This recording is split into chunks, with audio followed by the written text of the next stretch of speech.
माता दी दोस्तों, आप सभी को सकट चौथ के व्रत की अनंत और अनंत शुभकामनाएं। सकट चौथ का व्रत स्त्रियां अपने संतान की रक्षा और उनके उज्जवल भविष्य के लिए अच्छे स्वास्थ्य की कामना के लिए करती है। इस व्रत में जितना जरूरी पूजा करना होता है, उससे भी ज्यादा जरूरी होता है कथा का सुनना। तो आज की वीडियो में मैं आपको सकट चौथ के व्रत में हर घर में सुने जाने वाली कथा सुनाऊंगी। कथा बहुत ही ज्यादा इम्पोर्टेंट है, कथा को बीच में नहीं छोड़ना, अंत तक अवश्य सुनना। तो आइए सुनते हैं सकट चौथ की व्रत कथा। कथा को सुनने से पहले सबसे पहले आप गणेश जी की पूजा कर ले, हाथ में कुछ तिल ले ले, एक जल का लोटा भरकर रखे। कथा सुनते समय ओंकारे अवश्य भरिए। तो आइए कथा सुनते हैं। एक बार एक गांव में एक बुढ़िया रहती थी। बुढ़िया बहुत ही ज्यादा गरीब थी। उस बुढ़िया के एक बेटा था। बुढ़िया का बेटा गांव के पशुओं को जंगल में चरा कर ले जाता और बदले में जो भी चराई मिलती उसी से उनका घर चलता था। इसी तरह से दिन कट रहे थे। एक दिन बुढ़िया का बेटा जब पशुओं को चराने जंगल जा रहा था तो रास्ते में उसकी चाची ताई मिल गई और बोली, बेटा तुम तो सारा दिन जंगल में पशु चराते फिरते हो और तुम्हारी माँ घर पर बैठकर पकवान बना बना कर खाती है। लड़का बोला, ऐसा तो हो ही नहीं सकता। जब तब चाची ताई बोली कि आज चलकर देख लेना, आज थोड़ी देर पहले घर चले जाना। जब तुम्हें हमारी बातों पर ही भरोसा नहीं, थोड़ी देर पहले घर जाकर देख ले तो खुद अपनी आंखों से देख लेगा। तो लड़के ने सोचा, ठीक है, देखने में क्या हर्ज है। लड़का जिस समय अपने घर रोज आता था थोड़ी देर पहले आ गया। उस दिन सकट चौथ का व्रत था। बुढ़िया तिलकुट बना रही थी, कढ़ाई भी चढ़ा रखी थी और तिल भून रही थी। यह देखकर लड़के ने सोचा कि मेरी चाची ताई तो ठीक कह रही हैं। मैं तो जंगल जंगल भूखा प्यासा पशु चराता फिरता हूँ, मेरी माँ तो पीछे पकवान बनाकर खाती रहती है। उसको ताई चाची की सीख लग गई थी। लड़का बोला, माँ मैं तो घर से निकलूंगा। माँ बोली, बेटा क्या बात हुई जो तूने ऐसा सोचा। बेटा बोला कि माँ मैं तो चला जाता हूँ जंगल में, तुम पीछे पकवान बना बना कर खाती हो और मुझे खिलाना तो दूर मुझे बताती तक में नहीं। अब मैं इस घर में नहीं रहूंगा, मैं तो जंगल में ही जाऊंगा। बुढ़िया ने बहुत समझाया, बेटा आज सकट चौथ का व्रत है इसलिए मैं तिलकुट बना रही थी, लेकिन बेटा नहीं माना। बुढ़िया समझ गई कि इसको तो किसी की सीख लग गई है, आज यह नहीं रुकेगा। बेटा जाने लगा तो बुढ़िया ने कहा, बेटा यह सकट चौथ व्रत के तिल है, यह तू अपने साथ ले जाओ। जहां भी भीड़ पड़े मुसीबत पड़े तिल पूर के बैठ जाना। अगर मैं तुम्हारे नाम के व्रत करती होंगी तो मुसीबत टल जाएगी। लड़के ने तिल हाथ में लिए और वह चल पड़ा। चलते चलते एक जंगल के पास पहुंच गया। अब जंगल में गया तो देखा सामने एक बहुत बड़ा शेर खड़ा हुआ है। शेर ने रास्ते रोक लिया। लड़के ने सोचा, आज तो मेरा मरना तय है। डर के मारे कांपने लगा। डर के मारे सबसे पहले इंसान को अपनी माँ की ही याद आती है, तो उसने भी अपनी माँ को याद किया। माँ की याद आते ही माँ के दिए हुए तिल याद आ गए। तिल पूर के वहीं बैठ गया और बोला, हे सकट चौथ माता, अगर मेरी माँ मेरे नाम की व्रत करती है तो यह शेर गाय बन जाए और यहाँ से चला जाए, नहीं तो मेरी मृत्यु आज तय है। जैसे ही उस लड़के ने ऐसा बोला, वह शेर गाय बन गया और पूंछ हिलाने लगा। लेकिन बुढ़िया तो अपने बेटे के नाम का सच में व्रत करती थी। अब वह राम राम कहता हुआ आगे चल गया। आगे गया तो देखा एक बहुत बड़ी नदी रास्ते में उफान करती हुई आ रही थी। अब उसने सोचा कि अगर मैं नदी पार करूंगा तो डूब के ही मर जाऊंगा, क्योंकि नदी का बहाव बहुत तेज था, तूफान आया हुआ था। और अगर मैं ये नदी पार नहीं करूंगा तो रात हो गई है, पीछे जंगल है, जंगली जानवर मुझे नहीं छोड़ेंगे, वो मुझे खा जाएंगे। आगे कुआ पीछे खाई, फिर याद माई की आई।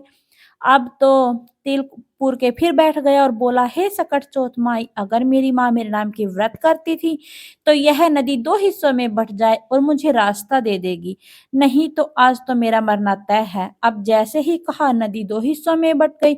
उसे रास्ता मिल गया, क्योंकि बुढ़िया तो उसी के नाम के व्रत करती थी। नदी पार करके दूसरी नगरी में पहुंच गया। वहां देखा कि एक बुढ़िया पूड़े बनाती जाए और रोती जाए। उसने बुढ़िया माई से पूछा कि हे माई, तो पूड़े बना रही हो इसका मतलब कोई खुशी है, साथ ही रो रही हो तो तुम दुखी क्यों हो? यह खुशी और दुख एक साथ कैसे आ गए? बुढ़िया बोली, हे बेटा कैसे बताऊं, हमारी नगरी में हर छठे महीने आव पकता है और आव में एक इंसान की बलि दी जाती है, उसे आव में बिठाया जाता है। हर घर से रोज एक का नंबर आता है, आज मेरे घर का नंबर है और मेरे एक ही बेटा है, आज मेरा बेटा आव में मर जाएगा इसलिए मैं दुखी हूँ। यह सोचकर तो मैं रो रही हूँ, आज मेरे बेटे का आखिरी दिन है और आखिरी बार उसके लिए भोजन बना रही हूँ, कुछ अच्छा बना के खिला दूं इसलिए मैं पूड़े बना रही हूँ। अब बुढ़िया का बेटा बोला, अगर मैं तेरे बेटे की जगह चला जाऊं तो तू क्या मुझे पूड़े खिला देगी? तब बुढ़िया बोली, पूड़े तो तू चाहे सारे खा ले, लेकिन कोई किसी की आई में क्यों जाएगा? अब बुढ़िया का बेटा पूड़े खाकर सो गया और रात को सैनिक बुलावा लेके आए। अब बुढ़िया कभी कुंडी खटकाए, कभी चिमटा बजाए, बार बार आवाज लगाए। अब बेगाने पुत को कैसे जगाए? आवाज सुनकर फिर भी लड़का उठ गया और बोली, माई आ गए? बुढ़िया बोली, हाँ बेटा माई आ गए। वह सैनिकों के साथ चला गया, जाके आव में बैठ गया। आव में बैठकर अपने तिल पूर लिए, बुला ली सकट चौथ माता और फिर कहने लगा, अगर मेरी माँ मेरे नाम के व्रत करती है तो मैं इस आग में नहीं जलूंगा, नहीं तो आज भी मेरा जलना तय है। 3 दिन हो गए, वहीं पास में ही बच्चे गिल्ली डंडा खेल रहे थे, गिल्ली जाके मटके पर लग गई। टन से आवाज आई। अब टन की आवाज सुनकर सब घबरा गए। आव तो 6 महीने में पकता है, तीसरे दिन ही कैसे पक गया? सारी नगरी इकट्ठा हो गई, राजा को बुला लिया गया। राजा ने सैनिकों से कहा कि मटके उतारो। जैसे ही सैनिक ने मटका उतारने लगे, अंदर से आवाज आई, भाई धीरे धीरे उतारो, भाई धीरे धीरे उतारो। यह आवाज सुनकर सैनिक तो दूर दूर भाग गए, इसमें तो कोई भूत है। अब राजा भी तलवार निकाल कर खड़े हो गए और सच सच बता कि तू कौन है? तब मटकों में से बुढ़िया का बेटा निकला, बोला, मैं महाराज मैं कोई भूत नहीं हूं, ना मैं कोई पिशाच हूँ, मैं तो एक बुढ़िया का बेटा हूँ। मेरी माँ मेरे नाम के सकट चौथ के व्रत करती थी, चाची ताई के सिखाई में आ गया और घर से निकल आया। मेरी माँ ने यह तिल दिए थे और माँ ने कहा था कि अगर मैं तेरे नाम के व्रत करती होंगी, जो भी भीड़ पड़ेगी वो टल जाएगी। अब भाई मैं तो ये तिल पूर के बैठ जाता हूँ, जो भी मेरे ऊपर मुसीबत आती है वो टल जाती है। इतना सुनकर रानी राजा से बोले, क्यों ना हम अपनी बेटी का ब्याह इससे कर दे, इसको तो अग्नि भी नहीं जला सकी। राजा ने अपनी बेटी की शादी बुढ़िया के लड़के के साथ कर दी। अब वह लड़का राजा के दरबार में घर जमाई बनकर रहने लगे और दिन पर दिन बीतने लगे। राजा की बेटी और वह बुढ़िया का बेटा दोनों एक दिन छत पर घूम रही थी। छत पे घूमते घूमते उसे अपने देश की याद आ गई। बुढ़िया का बोटा बेला, देख आज तो हमारे गांव की तरफ बादल छाए हैं, लगता है बहुत ज्यादा बारिश होगी। राजा की बेटी बोली, आपका भी गांव है? तो वह बोला, हमारा गांव भी है, हमारा घर भी है और मेरी एक माँ भी है, सब कुछ है। तो राजा की बेटी बोली, फिर हम यहाँ क्यों रहे, हम अपने घर चलेंगे। बुढ़िया का बेटा बोला, तो अपने पिताजी से पूछ ले, अगर वो कहेंगे तो हम भी अपने घर चले जाएंगे। राजा की बेटी जाकर अपने पिताजी से बोली, हे पिताजी आपके जमाई अपने घर जाना चाहते हैं। राजा ने कहा, बहुत अच्छी बात है, दूर जमाई लाख जमाई, घर जमाई लाख जमाई, तुम अपने घर जाओ, कमाओ खाओ, अच्छे से अपनी गृहस्थी बसाओ, हम तो इसी में राजी है। राजा ने खूब अन्न धन, हाथी घोड़े, हीरे मोती देकर अपने बेटी को विदा कर दिया। अब वे दोनों अपने गांव की तरफ चल दिए। जब बुढ़िया का बेटा अपने गांव की तरफ आ गई तो उसने एक सैनिक को भेजा कि जाके मेरी माँ को बता दो कि उसके बेटा बहू आ रहे हैं। अब सैनिक गया तो देखा बुढ़िया तो रो रो कर अंधी हो गई थी। सैनिकों ने जाके कहा, बुढ़िया तेरा बेटा और बहू आए हैं। जो बुढ़िया बोली कि हे बेटा, सारा गांव तो बहू बोली मारे, तू भी बोली मारता है। मेरा बेटा तो उसको तो सीख लग गई थी जिसे वो घर छोड़कर चला गया। पता नहीं उसे कोई जानवर खा गया होगा, पता नहीं वो मेरा बेटा जिंदा भी है कि नहीं, उसकी कोई खैर खबर नहीं। तो सैनिक बोला, ना माई तुम्हारा बेटा आया है। सारा गांव इकट्ठा हो गया कि बूढ़ी माई का बेटा आ गया। अब बुढ़िया बोली, हे सकट-चौथ माता, अगर मेरा बेटा आया है तो दूध की धार सीधी इसकी मूंछों पर पड़ेगी। अब उसे चमड़े की आगे पहनाएगी। जैसे ही बुढ़िया का बेटा उसके सामने आया, आंगी फट करके दूध की धार छाती से बहकर उसकी दाढ़ी मूंछ भीग गई। सारे गांव में रुक्का मच गया। बुढ़िया का बेटा आ गया, बुढ़िया का बेटा आ गया। सकट-चौथ माता की कृपा से बुढ़िया की आंखें भी ठीक हो गई। जैसे ही सामने आया, बेटे को देखकर बुढ़िया बहुत खुश हुई। अब बेटा तो माँ के पैरों में गिर पड़ा, माँ मुझे माफ कर दो, माँ चाची ताइयों के सिखाए में आ गया था और घर से चला गया था, तुम तो मेरे ही नाम के व्रत करती थी, तुम्हारे दिए तिलों ने और सकट माता ने ही मेरी हर मुसीबत से मेरी रक्षा करी। बेटे बहू को देख करके बुढ़िया अपने सारे पुराने दुख भूल गई और बुढ़िया बोली, बेटा सकट चौथ माता ने मूल तो लौटाया ही, साथ में ब्याज भी लौटाया। अब बुढ़िया के तो ठाठ हो गए। बेटा बहू बुढ़िया की खूब सेवा करने लगे। हे सकट चौथ माता, जैसे कृपा आपने बुढ़िया पर करी वैसी सब पर करना। कहानी कहते सुनते हुंकारा भरते सब पर, उसके सारे परिवार पर कृपा करना, हम पर भी करना। ये थी सकट चौथ व्रत की कहानी। अब हम इसके बाद में गणेश जी की कहानी भी सुनती हैं। गणेश जी की कहानी। एक शहर में देवरानी और जेठानी रहते थे। जेठानी अमीर थी और देवरानी गरीब। देवरानी गणेश जी की भगत थी। भक्त देवरानी का पति जंगल से लकड़ी काटकर बेचता और अक्सर बीमार रहता था। देवरानी की जेठानी के घर का सारा काम करती थी और बदले में जेठानी का बचा हुआ खाना, पुराने कपड़े आदि उसे दे दिया करती थी। उसी से देवरानी का परिवार चल रहा था। माघ महीने में देवरानी ने तिल चौथ का व्रत किया। 5 आने का तिल और गुड़ ला करके तिलकुटा बनाया। पूजा करके तिल चौथ की कथा सुनी और तिलकुटा छीके में रख दिया और सोचा चांद उगने पर पहले तिलकुट और उसके बाद ही कुछ खाएगी। कथा सुनकर वह जेठानी के यहाँ गई। खाना बनाकर जेठानी के बच्चों से खाना खाने को कहा तो बोले, माँ ने व्रत किया है, माँ भी भूखी है, जब माँ खाना खाएगी तभी हम खाना खाएंगे। जेठ जी को खाना खाने को कहा। जेठ जी बोले, मैं अकेले खाना कैसे खाऊं, चांद निकलेगा तभी सब खाना खाएंगे, तभी मैं भी खाऊंगा। जेठानी ने उससे कहा, आज तो किसी ने भी खाना नहीं खाया तो मैं तुम्हें खाना कैसे दे दूं। अब तुम सुबह ही हमारे घर से बचा हुआ खाना लेने आ जाना। देवरानी के घर पति बच्चे सब आ गए।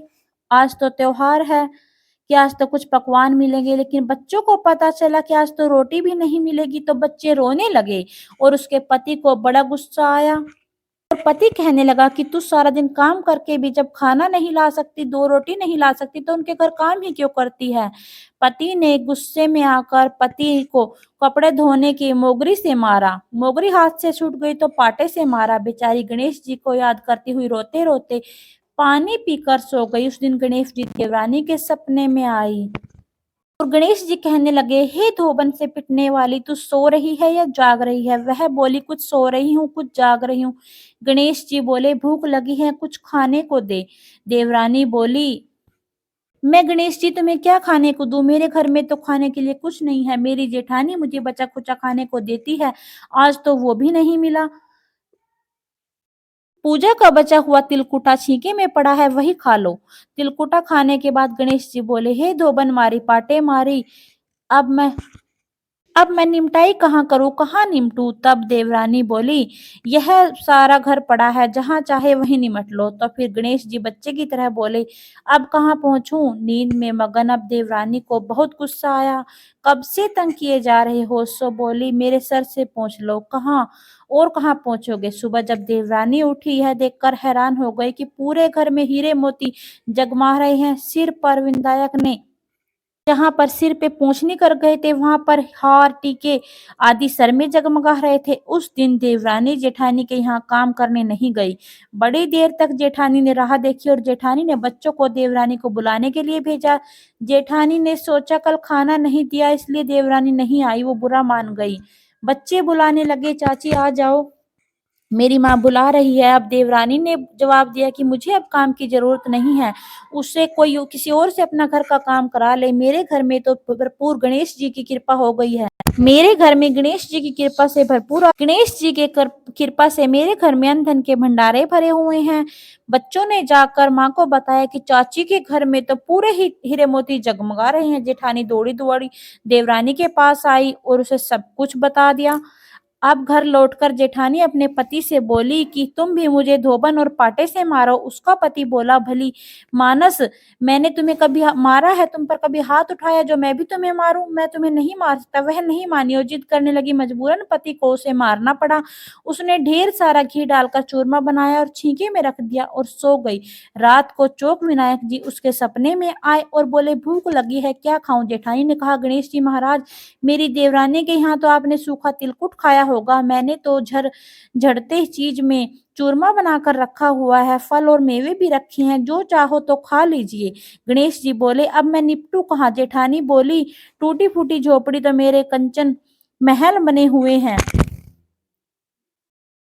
मेरे इस पूरे महल में जहाँ चाहो निपट लो। गणेश जी ने पूछा, अब मैं कहाँ पहुंचूं? जेठानी बोली, मेरी लट बड़ी सी है, बिंदी लगाकर पहुंच लो।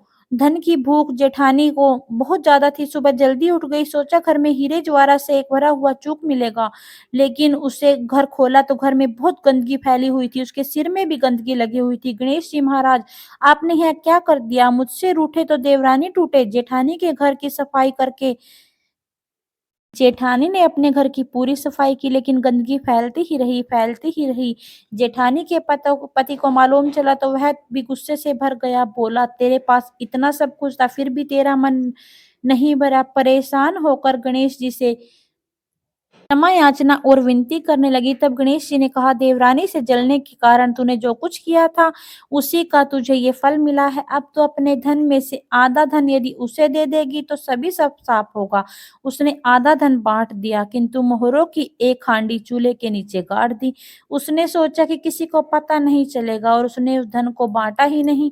उसने कहा, गणेश जी, मैंने सब कुछ आधा आधा बांट दिया, यह सब निमटाला निमटाओ। तब गणेश जी बोले, पहले चूल्हे के नीचे गड़ी मोहर की हांडी, उसे भी निकालो और उसके भी दो हिस्से करो।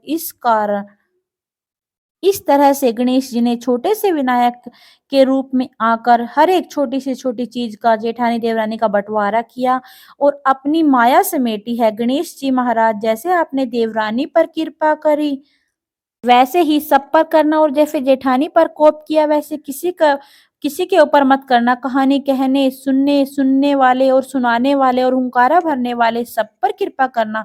जय हो गणेश जी महाराज। तो दोस्तों, इस तरह से कथा सुनने के बाद हम जल का लोटा जो रखा हुआ है उसका अर्घ दे देते हैं, और जो हमने तिल हाथ में लिए हैं उन्हें अपने पल्लू में बांध लेते हैं, और थोड़े से तिल हम जल के लोटे में डाल देते हैं, थोड़े से गणेश जी को अर्पित कर देते हैं। तो दोस्तों, ये थी सकट चौथ की कहानी। आपको यह कहानी कैसी लगी? वीडियो में कमेंट करके जरूर बताएं। फिर मिलेंगे एक नई वीडियो के साथ, तब तक के लिए नमस्कार, जय माता दी।